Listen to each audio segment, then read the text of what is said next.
The Art of Money Getting by P.T. Barnum. Chapter 4. Persevere. When a man is in the right path, he must persevere. I speak of this because there are some persons who are born tired, naturally lazy, and possessing no self-reliance and no perseverance. But they can cultivate these qualities, as Davy Crockett said. This thing, remember, when I am dead, be sure you are right, then go ahead. It is this go-aheadiveness, this determination, not to let the horrors or the blues take possession of you, so as to make you relax your energies in the struggle for independence, which you must cultivate. How many have almost reached the goal of their ambition, but, losing faith in themselves, have relaxed their energies, and the golden prize has been lost forever? It is, no doubt, often true, as Shakespeare says, there is a tide in the affairs of men, which, taking at the floods, leads on to fortune. If you hesitate, some bolder hand will stretch out before you and get the prize. Remember the proverb of Solomon, he becometh poor that dealeth with a slack hand, but the hand of the diligent maketh rich. Perseverance is sometimes but another word for self-reliance. Many persons naturally look on the dark side of life and borrow trouble. They are born so. Then they ask for advice, and they will be governed by one wind and blown by another, and cannot rely upon themselves.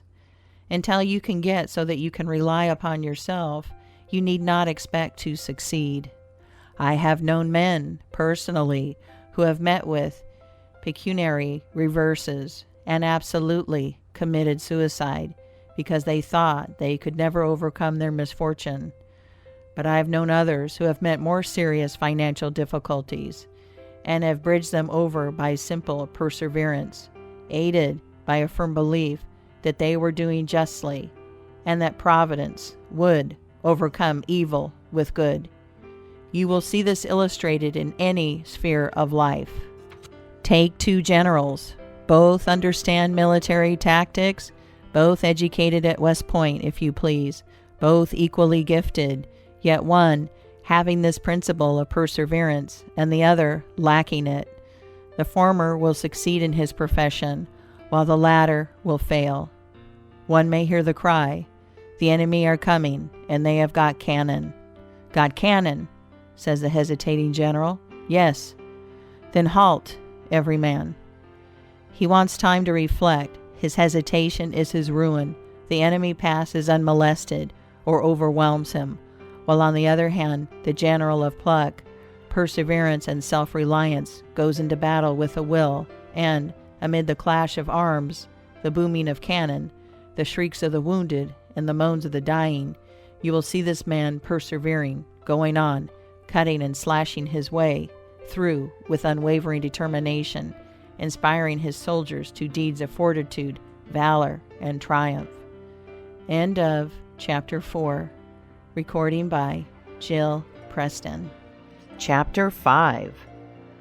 Whatever you do, do it with all your might. Work at it if necessary, early and late, in season and out of season, not leaving a stone unturned, and never deferring for a single hour that which can be done just as well now. The old proverb is full of truth and meaning. Whatever is worth doing at all is worth doing well. Many a man acquires a fortune by doing his business thoroughly, while his neighbor remains poor for life, because he only half does it. Ambition, energy, industry, perseverance are indispensable requisites for success in business. Fortune always favors the brave, and never helps a man who does not help himself.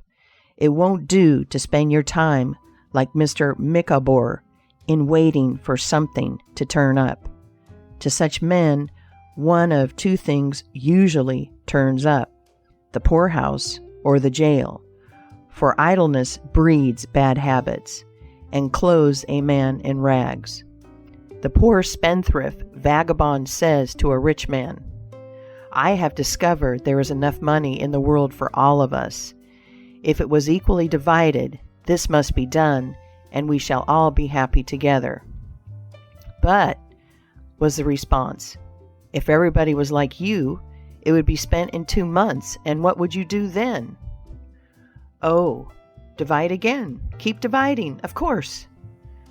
I was recently reading in a London paper an account of a like philosophic pauper who was kicked out of a cheap boarding house because he could not pay his bill, but he had a roll of papers sticking out of his coat pocket, which upon examination proved to be his plan for paying off the national debt of England without the aid of a penny. People have got to do as Cromwell said, "Not only trust in Providence, but keep the powder dry." Do your part of the work, or you cannot succeed. Mahomet, one night while encamping in the desert, overheard one of his fatigued followers remark, "I will lose my camel and trust it to God." "No, no, not so," said the prophet. "Tie thy camel and trust it to God. Do all you can for yourselves, and then trust to Providence, or luck, or whatever you please to call it, for the rest." Depend upon your own personal exertions. The eye of the employer is often worth more than the hands of a dozen employees. In the nature of things, an agent cannot be so faithful to his employer as to himself. Many who are employers will call to mind instances where the best employee have overlooked important points, which could not have escaped their own observation as a proprietor. No man has a right to expect to succeed in life unless he understands his business, and nobody can understand his business thoroughly unless he learns it by personal application and experience. A man may be a manufacturer. He has got to learn the many details of his business personally. He will learn something every day, and he will find he will make mistakes nearly every day. And these very mistakes are helps to him in the way of experiences, if he but heeds them. He will be like the Yankee tin peddler who, having been cheated as to quality in the purchase of his merchandise, said, "All right, there's a little information to be gained every day. I will never be cheated in that way again." Thus a man buys his experience, and it is the best kind if not purchased at too dear a rate. I hold that every man should, like Cuvier, the French naturalist, thoroughly know his business. So proficient was he in the study of natural history that you might bring to him the bone, or even a section of a bone of an animal, which he had never seen described, and, reasoning from analogy, he would be able to draw a picture of the object from which the bone had been taken. On one occasion his students attempted to deceive him. They rolled one of their number in a cowskin and put him under the professor's table as a new specimen. When the philosopher came into the room, some of the students asked him what animal it was. Suddenly the animal said, "I am the devil, and I am going to eat you." It was but natural that Cuvier should desire to classify this creature, and examining it intently, he said, "Divided hoof, graminivorous, it cannot be done." He knew that an animal with a split hoof must live upon grass and grain, or other kind of vegetation, and would not be inclined to eat flesh, dead or alive, so he considered himself perfectly safe. The possession of a perfect knowledge of your business is an absolute necessity in order to ensure success. Among the maxims of the elder, Rothschild was one, all apparent paradox: "Be cautious and bold." This seems to be a contradiction in terms, but it is not, and there is great wisdom in the maxim. It is, in fact, a condensed statement of what I have already said.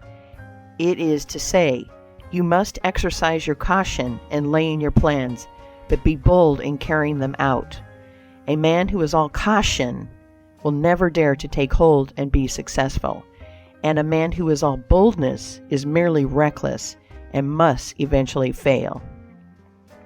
A man may go on 'change and make $50,000 or $100,000 in speculating in stocks at a single operation, but if he has simple boldness without caution, it is mere chance, and what he gains today, he will lose tomorrow. You must have both the caution and the boldness to ensure success. The Rothschilds have another maxim: never have anything to do with an unlucky man or place. That is to say, never have anything to do with a man or place which never succeeds, because although a man may appear to be honest and intelligent, yet if he tries this or that thing and always fails, it is on account of some fault or infirmity that you may not be able to discover, but nevertheless which must exist. There is no such thing in the world as luck. There never was a man who could go out in the morning and find a purse full of gold in the street today, and another tomorrow, and so on, day after day. He may do so once in his life, but so far as mere luck is concerned, he is as liable to lose it as to find it. Like causes produce like effects. If a man adopts the proper methods to be successful, luck will not prevent him. If he does not succeed, there are reasons for it, although perhaps he may not be able to see them. End of Chapter 5. Recording by Jill Preston. Chapter 6. Use the best tools. Men and engaging employees should be careful to get the best. Understand, you cannot have two good tools to work with. And there is no tool you should be so particular about as living tools. If you get a good one, it is better to keep him than keep changing.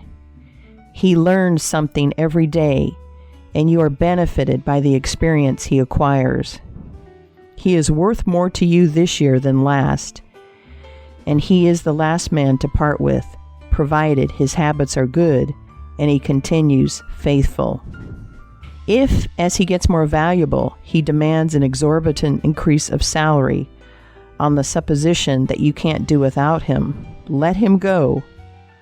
Whenever I have such an employee, I always discharge him first to convince him that his place may be supplied, and second, because he is good for nothing if he thinks he is invaluable and cannot be spared. But I would keep him, if possible, in order to profit from the result of his experience. An important element in an employee is the brain. You can see bills up. Hands wanted, but hands are not worth a great deal without heads. Mr. Beecher illustrates this in this wise. An employee offers his services by saying, "I have a pair of hands, and one of my fingers thinks." "That is very good," says the employer. Another man comes along and says, "He has two fingers that think." "Ah, that is better." But a third calls in and says that all his fingers and thumbs think. That is better still. Finally, another steps in and says, "I have a brain that thinks. I think all over.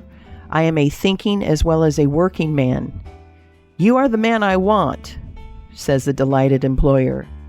Those men who have brains and experience are therefore the most valuable, and not to be readily parted with. It is better for them as well as yourself to keep them at reasonable advances in their salaries from time to time.